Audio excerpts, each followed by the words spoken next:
Welcome to Daybreak Australia. I'm Haidi Stroud-Watts in Sydney, where markets have just come online.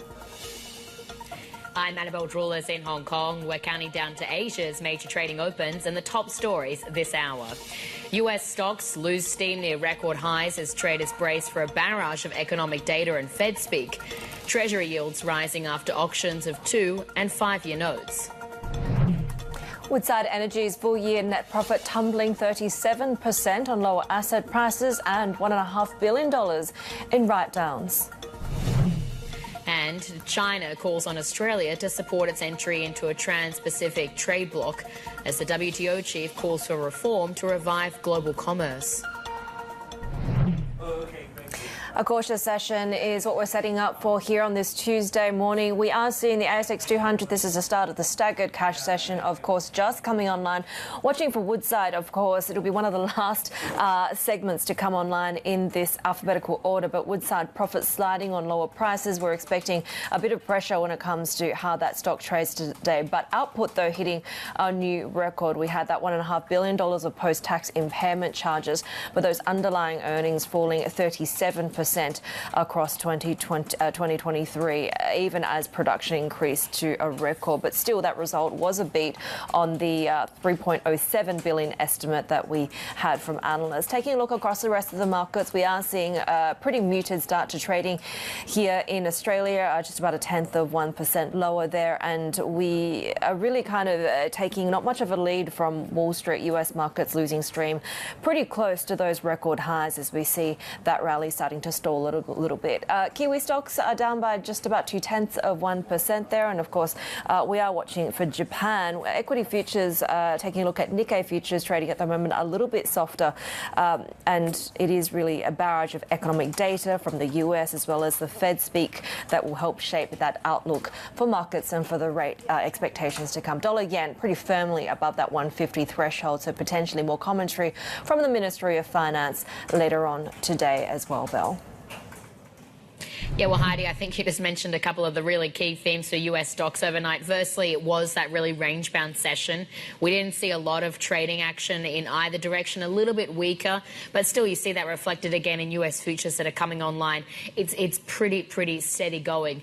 The other point that you mentioned as well is just what investors are waiting for. So firstly, there's that favoured inflation gauge from the Fed. We're expecting that to show the biggest increase in about a year. And importantly, it will really highlight how difficult it is going to be for the Fed to bring inflation back to its 2% target.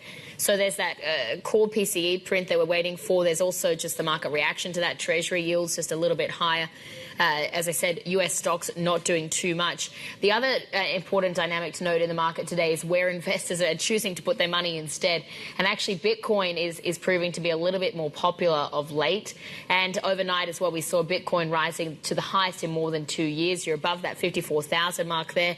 Again, it's also that strong ETF flows we're seeing as well. So that is helping to underpin those price expectations, Heidi. Well, our next guest, Bell, says if investors investors will find opportunities in China if they can thread the needle there. Let's bring Anne Melody, Head of Active Equity at Allspring Global Investments. And great to have you with us. And so, you know, when you take a look at valuations and I guess the availability of stock investments, if you're looking at equity opportunities, do you start to look at some of the less loved markets? Maybe that's an understatement when you're talking about Chinese assets, given we are starting to see a little bit of a turn in sentiment. I do think it's a place that you have to look.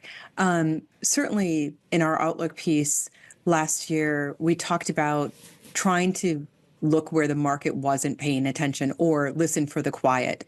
And we believed that the market would broaden out in the US and kind of look down cap, but also in the emerging markets, places like China, but also more broadly speaking, the emerging markets would start to show signs of recovery, maybe some areas of some emerging markets, maybe even more quickly than the US. As you stated, China's been a big underperformer, and it's difficult for investors. A lot of investors have left and given up on the area completely, which has sent a lot of the even high quality companies to all-time low valuation levels. So for managers who are paying a lot of attention and are focused on fundamentals, now's the time to really pay attention. May not want to load the boat here, but as you said, there are signs of turns. It won't be a smooth ride. We expect it to be bumpy along the way, but it is an area that our investment teams are paying attention. There are structural headwinds, of course, and geopolitics is at the forefront for this year. But where are you seeing that quality, and I suppose with a fair degree of predictability for emerging markets, including China? Yeah, I think those larger cap names are the names in China are the ones that our investment teams are tending to lean toward a little bit more. But more broadly speaking, across all the global markets, there are opportunities in a lot of sectors. Here in the U.S., we like the healthcare space. That's an area that potentially has the most earnings growth. And really was kind of the forgotten market in 2023. It is starting to show some outperformance, as I said, as breadth kind of increased in 2024. But that's one area we like, as well as kind of small and mid cap.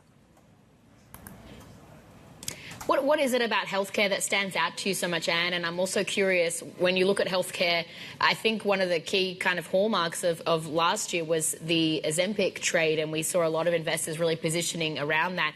It seems to have quieted down a little bit, that talk, but is there still room to run on that? Yeah, it's a great question, Annabelle. So the Ozempic trade really was negative for almost all of healthcare. And while we understand and believe that it will be negative for some of healthcare stocks, certainly won't be negative for all of them. In fact, in some cases, the Ozempic challenges could be beneficial for some healthcare stocks. The other negative last year is we did see utilization continue to be lower across the board post-COVID. And we are starting to see utilization trends pick up for healthcare services and devices and other things. So that is a positive for the healthcare space. That's another reason why we like it.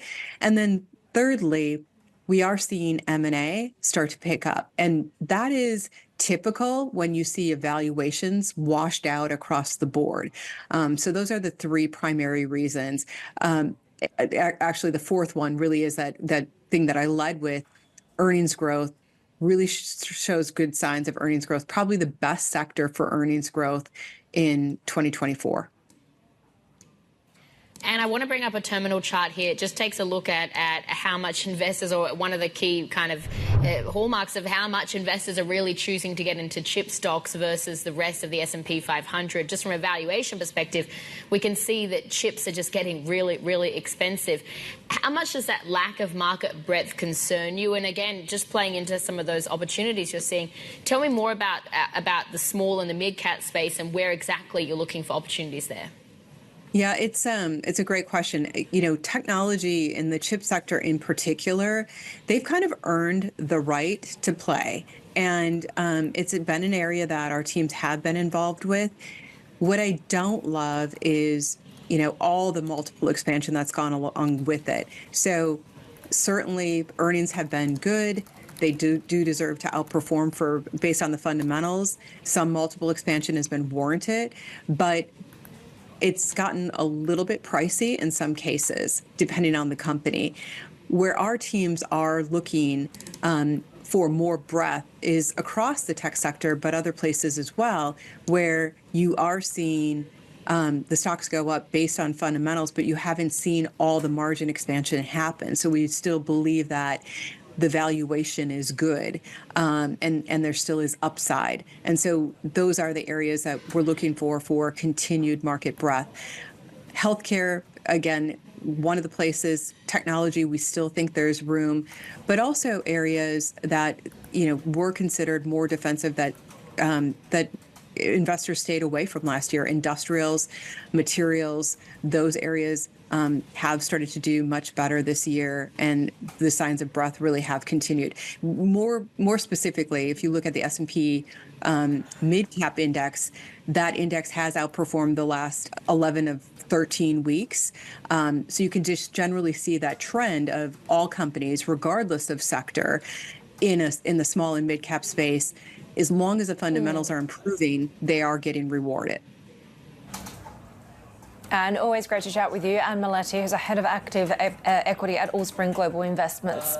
Taking a look at Australia's Woodside Energy, just reporting a 37% decline in full-year profit on lower energy prices and $1.5 billion of write-downs. We are seeing Woodside just trading now for the first couple of minutes of trading. We're seeing upside of about 1% at the moment. And again, that 37% decline on full-year profit was on lower energy prices, average realised prices falling 30% a year earlier, and that is despite continued strong demand for its products, particularly for LNG, according to the CEO, Meg O'Neill. Let's get some more analysis from our head of the Asia Energy team, David Stringer. So, David, investors seeing through these numbers, it was at sort of the output and the demand side that perhaps is a little bit more compelling. Morning, Heidi. Yeah, that's probably right. As you say, just seeing the shares up a touch, that probably reflects the fact that a lot of this was expected. If we cast our minds back, 2022 was an absolutely exceptional year for energy prices because of all of the disruption we saw from Russia's invasion of Ukraine. That pushed up particularly LNG prices, and Woodside saw a record profit, really benefited from that uplift in prices. Last year, we've seen some of those prices normalise to a large extent, and so investors were expecting this. The fact is, even with that 30% decline in underlying earnings, it still beat estimates. It was still just a touch, 3.32 billion, just above that 3.07 billion consensus estimate. So that's positive as well. And I think what we're seeing is investors probably accept the company's longer term view. You know, they talk about continued strong LNG demand. They're growing their production profile, and Woodside's assets sit right at the heart of the Asia Pacific region, where LNG demand is forecast to grow the most. There were these write-downs, though, on some of its different assets. So can you just give us more context on those and how significant that was? Was it as well something that was perhaps expected by analysts? Yeah, look, I mean, those write-downs, they were flagged earlier this month, a couple of weeks ago, and really not hugely unexpected. They relate in part to two specific assets. One of them, Shenzi in the Gulf of Mexico. That's an asset that was bought in a much larger acquisition of BHP's oil and gas portfolio back in 2022. The bulk of the write-down sort of relates to goodwill and some of the accounting around that acquisition. So really a one-off, not massively unexpected. The much smaller component of the write-down relates to the Wheatstone LNG facility in Australia, and that really boils down to lower pricing that we saw last year. And we've seen that across the result. You know, in terms of Woodside, not only produces LNG, it is also a trader of LNG. And in that trading, those short-term prices that were so high in 2022, we've seen them sort of collapse in 2023. And on that trading component, and for assets like Wheatstone, we've seen Woodside take that hit.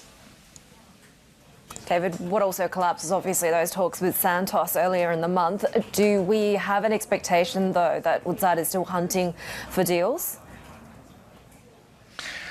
Look, I think we do. You know, we've reported that, and indeed we've heard in the past couple of weeks, Meg O'Neill in interviews with Bloomberg in various spots has indicated that growth is very much still on the agenda. They're advancing a series of existing growth projects, but don't discount the idea of deals. The talks with Santos, you know, shows that Woodside is bullish to add volumes, and we'd expect absolutely that they're continuing to look at all the opportunities, including opportunities for M&A. Bloomberg's David Stringer there. We'll be asking about the prospect of those opportunities, M&A action, when we speak to the Woodside Energy CEO and Managing Director, Meg O'Neill, about their earnings and the outlook. That's at 2 p.m. Sydney time later on today, 11 a.m. in Hong Kong. Yeah, we'll have a big interview coming up later, but still ahead, we'll have more than 300 decision makers in business and finance gathering in Hong Kong for the Climate Business Forum. We'll get a preview with the IFC's APAC Vice President, Riccardo Politi. But first, Ukraine's president says the EU is falling short on commitments for military support. We'll have the latest on the war as it heads into its third year next. This is Bloomberg.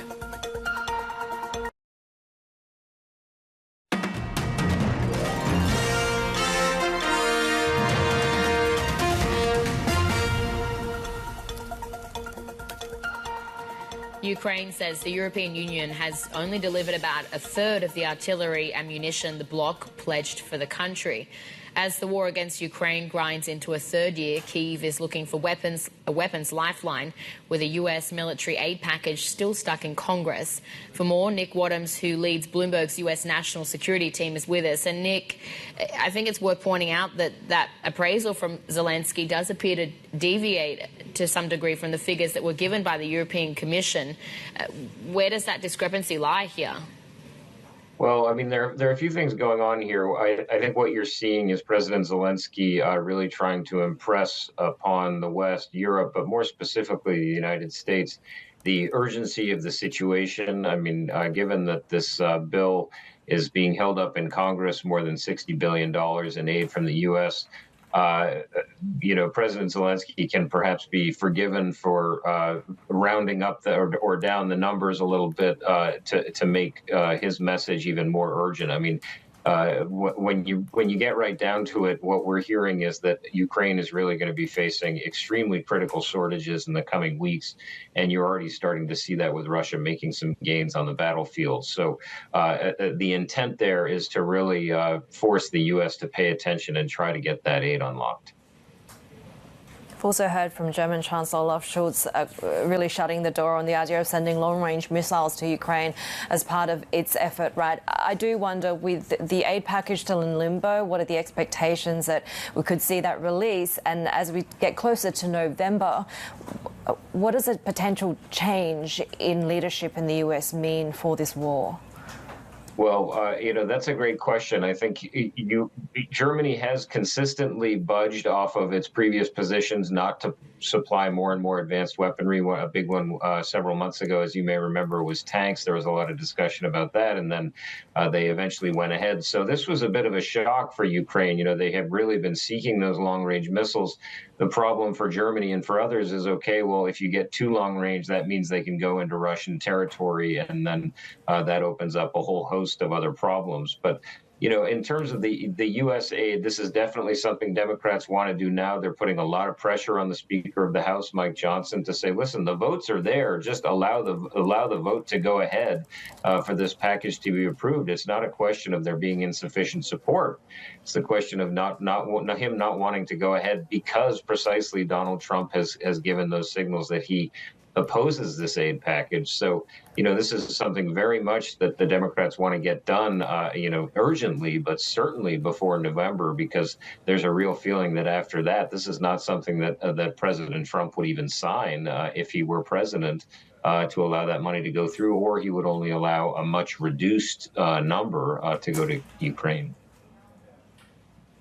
Nick, you can sort of assign some of this, I guess, to the fatigue of this conflict after the last 2 years. But I do wonder how much of this is also coming down to perhaps a stretched bandwidth of the US commitment to what's going on in this conflict, but also in the war in Gaza.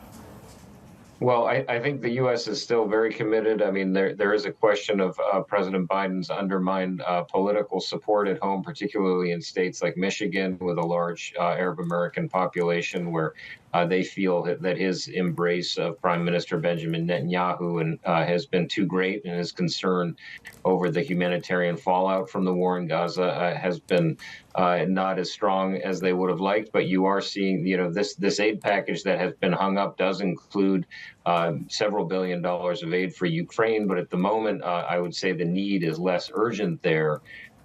President Biden has shown no appetite to ease off giving Israel the weaponry it needs. And certainly within Congress, there is no lessening of that appetite. That has broad support even from President Trump. So I would expect it would be likely that they would unlock that. Ukraine, a very, very different matter, though. And that's just something that Democrats are just doing everything that they can right now to try to get through. Nick Wadhams leading Bloomberg's US national security team. And we did hear from President Trump speaking in New York earlier, saying that he hopes that the Gaza ceasefire can commence as soon as Monday, saying that he's hopeful the negotiators would secure that temporary pause in fighting between Israel and Hamas in Gaza, describing those talks as close and that ceasefire could potentially start by next Monday. That is President Biden's hope, at least, that he expressed earlier today. Much more to come here on Daybreak Australia. This This is Bloomberg.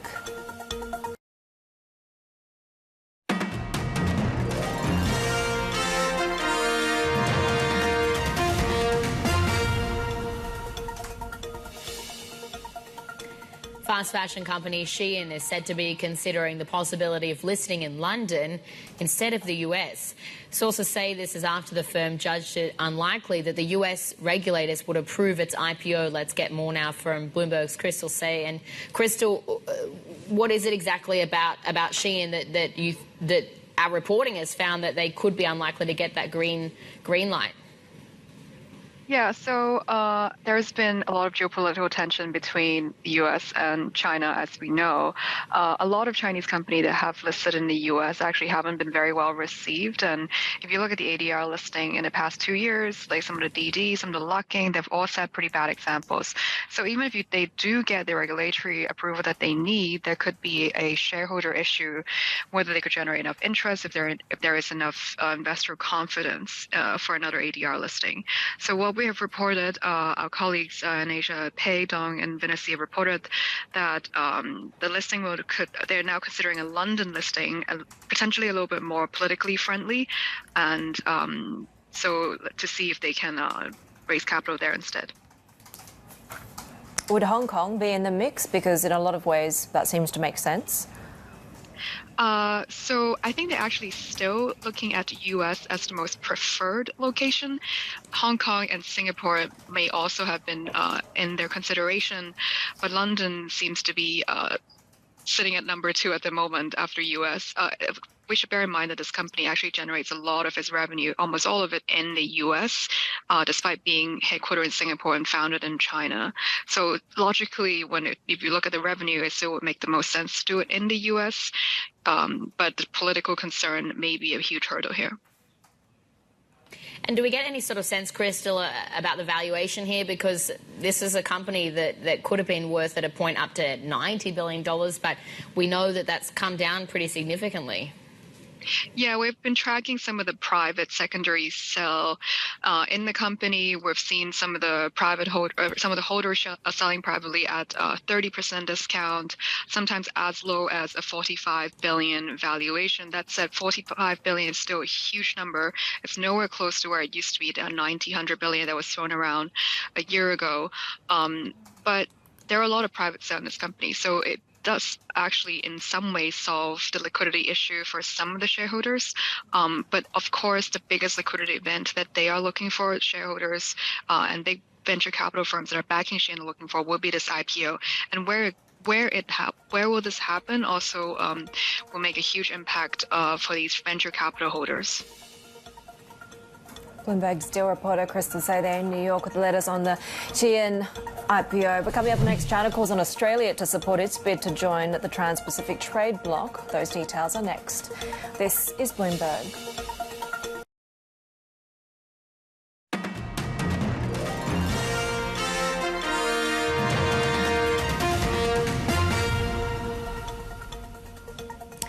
Right, you're taking a look at a live shot there of Tokyo, but importantly, we're just getting some breaking data coming out. This is the national CPI readings for Japan, and actually, it's come in better than expected. So this is a pretty interesting read so far. So I'm going to kick off with the core reading because this is the one that was being tracked most closely. So that's stripping out the effects of fresh food, and that's actually come in at 2% growth on the year here.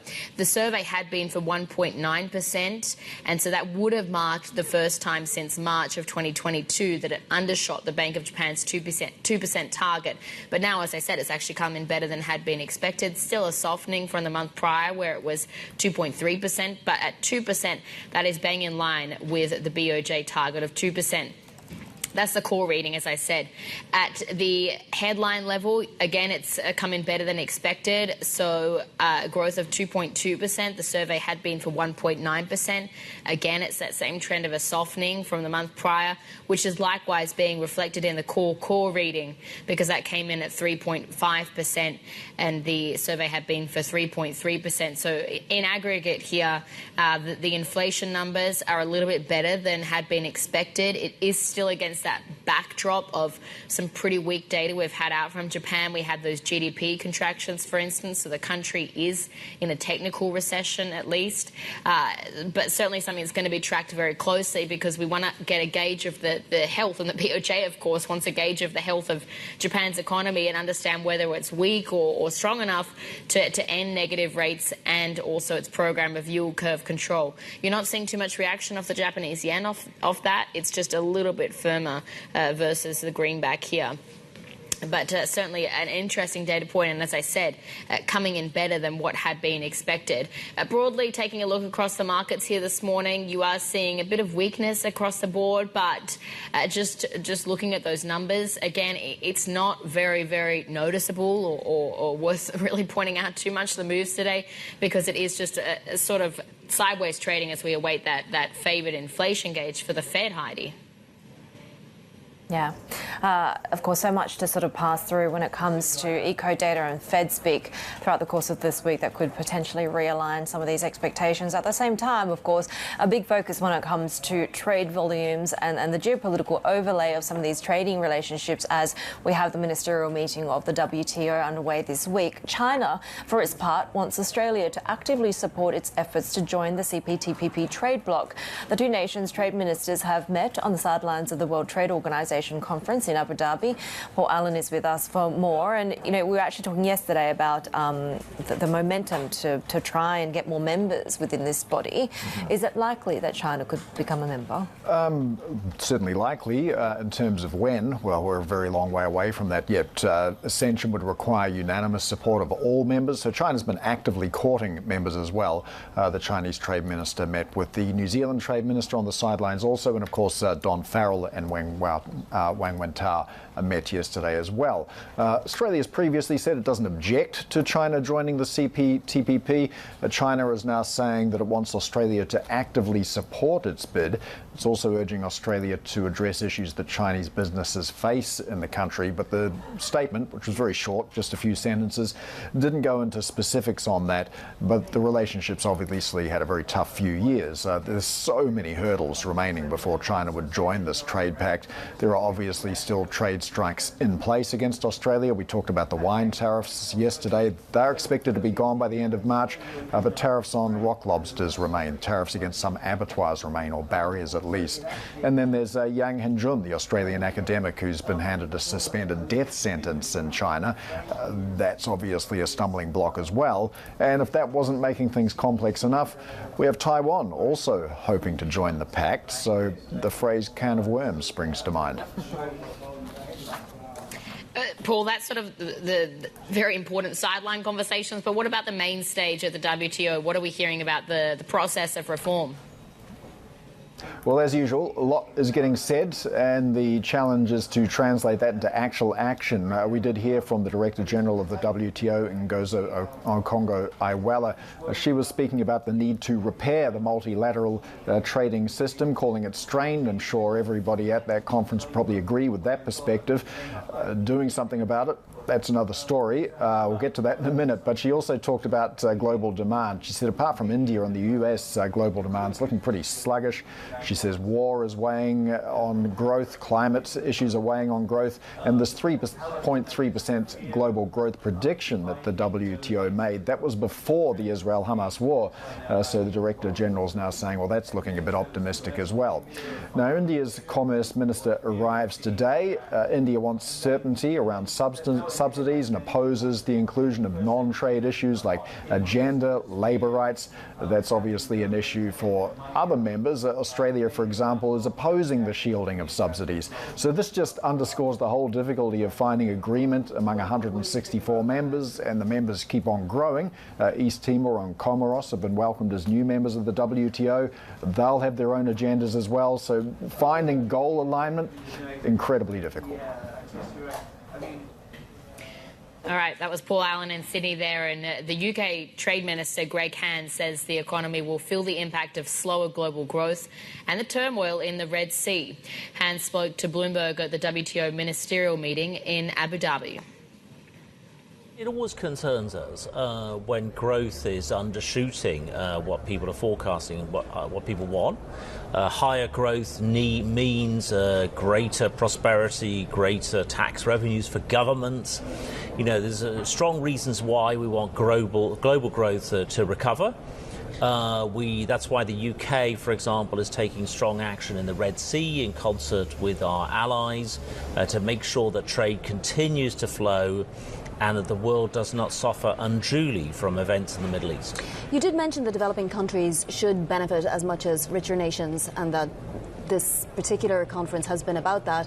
What about the digital goods tariff moratorium?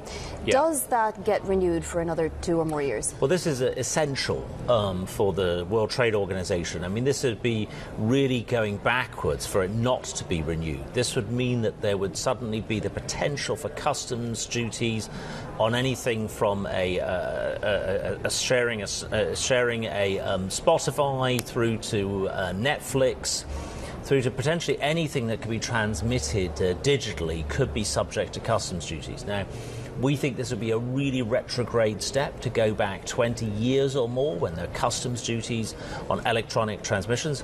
We think that it benefits the whole world and developing countries in particular to not have duties on digital transactions. Sure, nonetheless, some developing countries might see it as a chip to use in their favor if they could bargain with it, for example. Well, our own estimates are that developing countries, whatever they might gain from the tax revenues from this, would be dwarfed by the losses to GDP. So 20 to 30 times as much loss in GDP compared to what they might gain out of tax revenue. So it's strongly against the interests of developing countries. It's against the interests of everybody. To put these customs duties on something which obviously people expect to flow pretty freely around the world. Well, can your delegation help convince everybody else? What are the odds that this doesn't get done? I mean, you have to convince Indonesia, India and possibly other countries to go along with it. I think we've got about 130 or 140 countries now have agreed that to not put customs duties on e-commerce transactions, or to, in this case, roll over the e-commerce moratorium. That's a pretty good position. I think the large number of developing countries and some very large developing countries agree with us that it would not be a good way forward. Talk to us about the free trade agreement with India. Is it going to get signed before India goes to elections, likely late April? Well, look, we've always said that what is important is the deal, not the date. What is important is what is going to be in the deal, and that negotiation is live at the moment. What are the sticking points preventing it from getting done and dusted? Well, look, there's a huge amount that you can do with India. There's so much can be done on a trade agreement with India. It wouldn't be right for me to say where are the areas that are being more difficult, but obviously we are looking forward to getting something done. We're putting a lot of time and effort into it across the whole of the UK system and on the Indian side as well. UK Trade Minister Greg Hands there with Bloomberg's Vonnie Quinn. Coming up on Daybreak, the Asia-Pacific Climate Business Forum is getting underway in Hong Kong. The International Finance Corporation tells us what they're expecting next. This is Bloomberg.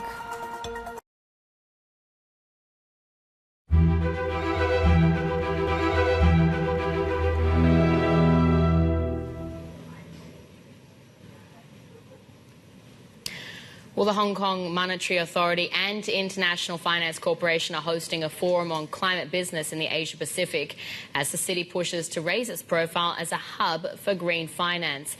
Let's bring in IFC APAC Regional Vice President Ricardo Politi and Bloomberg NEF's Head of Asia-Pacific, Ali Azadi. And Ali, nice to have you in the Hong Kong studio this morning, but let's start with what we're expecting essentially out of this event this week. So this event is a great opportunity for Hong Kong to showcase its position in the world of sustainable finance. If you look at the data over the last 5 years, Hong Kong has steadily raised its profile. Back in 2019, if you look at sustainable finance issuance across all the different instruments, green bonds, green loans, sustainability-linked loans, transition bonds, all the different types of instruments, the total amount was only about $3.1 billion. 2020, the number raised to 4.7 billion, 2021, 17.7 billion, and then 2022, almost 29 billion. And for last year, we're still tallying the numbers, but it looks to have already had a bit of a healthy growth of 16%. This is in contrast to the broader market, where the last 2 years we've actually seen sustainable finance issuance decline, in consideration of the fact that in many markets, measures that were in place during the pandemic have expired. And so against the backdrop of that, Ricardo, where would you say that you're seeing opportunities? I see a lot of opportunities here to develop further the knowledge of all financial products linked to energy transition and climate change, deepen knowledge of regulation, enhance regulation, make sure that accusations of greenwashing are not going to be there anymore, and make sure that investors and issuers alike are going to be comfortable with Hong Kong. And I think this is the right place where to do it. Hong Kong has the knowledge, the technical, the financial, the legal knowledge, is the right place where these kind of products can be built in a credible way. Ricardo, what are you most excited about in terms of the types of technology, but also in different geographies, looking out from Hong Kong? Yeah, listen, in terms of technology, I think that we have to try and develop all kinds of technologies. Some are more advanced than others. For example, we are big investors. We at IFC in all emerging markets in Asia and other regions, we are very much supporting batteries, stationary batteries, batteries for cars, electric vehicles. I think that's a kind of chain which is working very well. Of course, renewables, we continue to be there. Grid, smart grid as much as possible, digitalization of the whole system. I think in terms of energy, we should be thinking about systems, not about a technology by itself. So it needs all to be integrated for the best solution, both to meet the energy demand here in Asia and for meeting the climate change demand. We see a lot of growth, for example, in India, very interesting. We recently invested in the equity of Mahindra electric vehicles. We like it very much. The company is doing very well. We have a very long partnership still in India with Tata Cleantech to develop renewables projects. And in 10 years, we have developed 10 gigawatts of them. And then we have, of course, all the work we do with banks all over Asia. And I like to mention the first green bond by Khan Bank in Mongolia. I think it's very interesting. And then I think we have to deepen this knowledge and go from a green bond, sustainable linked bond, ocean bond. There is a real issue with marine litter, marine plastics. So I think we have to pay attention to everything. It's not only mitigation. Ali, obviously Hong Kong, when it comes to traditional capital markets, is well established and a power player. How does it compare to some of the other financial hubs when it comes to sustainable finance and green finance? So, yeah, as you mentioned, Hong Kong has had a lot of experience, and as a result of that, it's taken a very balanced approach. Where relevant, it's introduced mandatory ESG disclosure requirements, and in other cases, it has taken a voluntary approach. As Hong Kong is the financial gateway to mainland China, it's also played an important role in supporting the companies there. Mainland China, of course, is still the world's largest market for both deployments of energy transition technologies, but also the manufacture of these technologies. Many of the solar, wind, EV battery manufacturers in mainland, when they're looking at raising capital, either as a source of primary funding, if not secondary or tertiary, they look at utilizing the opportunities in Hong Kong. There are still, though, some pretty significant financing gaps in the Asia-Pacific region, Ricardo. So how exactly could Hong Kong perhaps help plug that? But what else are you seeing? I think you are absolutely right, Annabelle. I cannot deny that it's true. It is not a matter only for Asia. Here we see it far more because the climate change challenge and gap is bigger, but it is a problem all over the world. So it is really the work of multilateral development banks like IFC of not only investing our own money, which is really a drop in the ocean, but really to attract all kinds of investors that can come to emerging markets in energy transition projects. So that's extremely interesting. I always say a number which for me is very important. In the last decade, middle-income countries attracted 850 billion for climate change, while the less developed countries attracted 12. It's a monumental difference. So we really have to mobilize private sector, and we need to mobilize their knowledge, their funding, and make sure that we develop rules that are strong and transparent and predictable. Ricardo, when you take a look around the region, where do you see the strongest sort of regulatory frameworks, and what would you propose is required more from regional governments to be able to facilitate more of this financing, and particularly more of the public-private partnerships that we've been talking about? You are absolutely right. I have to say, I see that from the viewpoint of attracting financing, I can see India has a good legal and regulatory framework. Of course, it can be improved in many things. China as well. So there is always space for improvement. But I think that it is really necessary that we are able to attract private companies. Maybe we are able to de-risk projects, to develop better projects, to make them, as we say, bankable.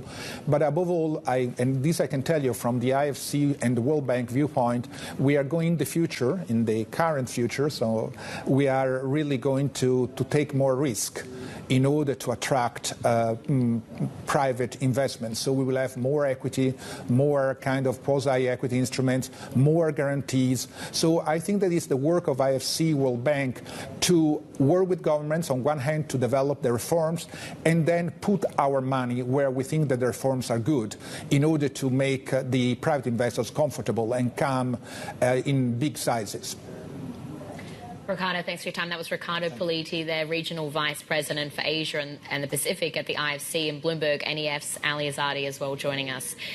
Coming up, we discuss the gender pay gap in Australia as the government releases company-level data on salaries for the first time. Details next. This is Bloomberg.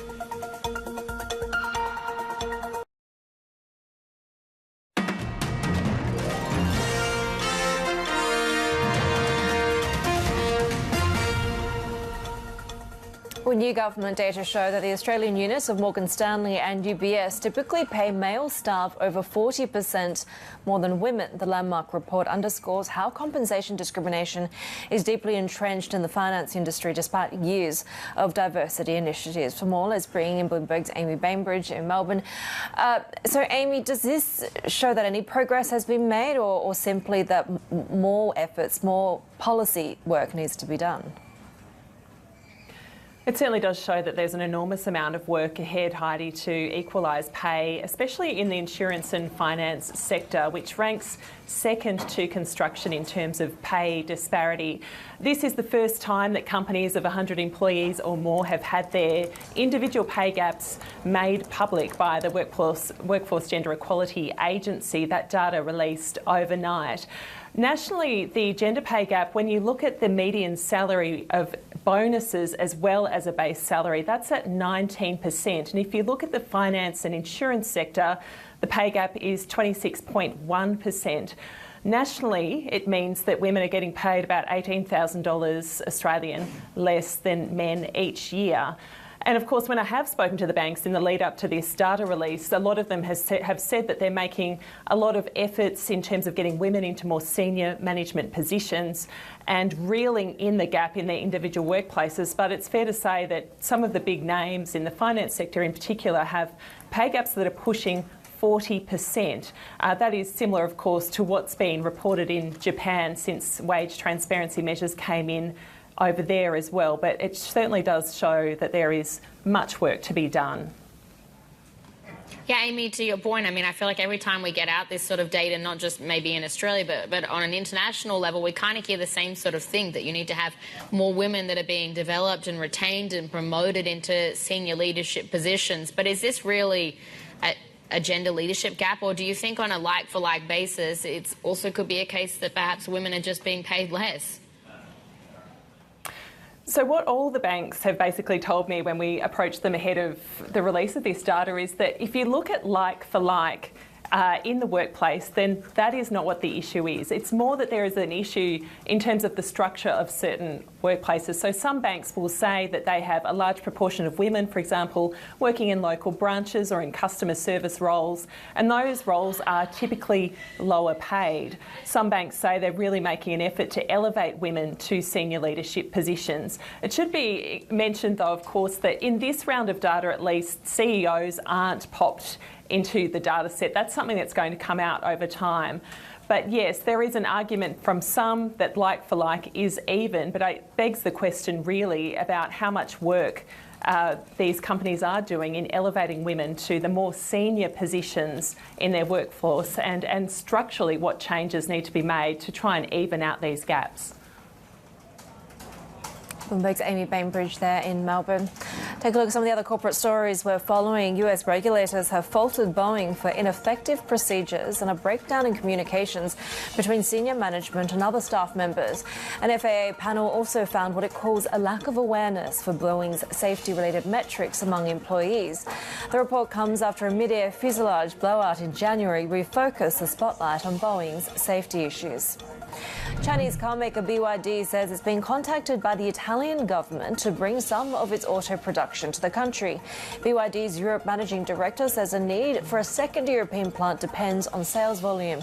Italy is looking to attract another auto manufacturer after Stellantis signalled it may move production to lower-cost countries.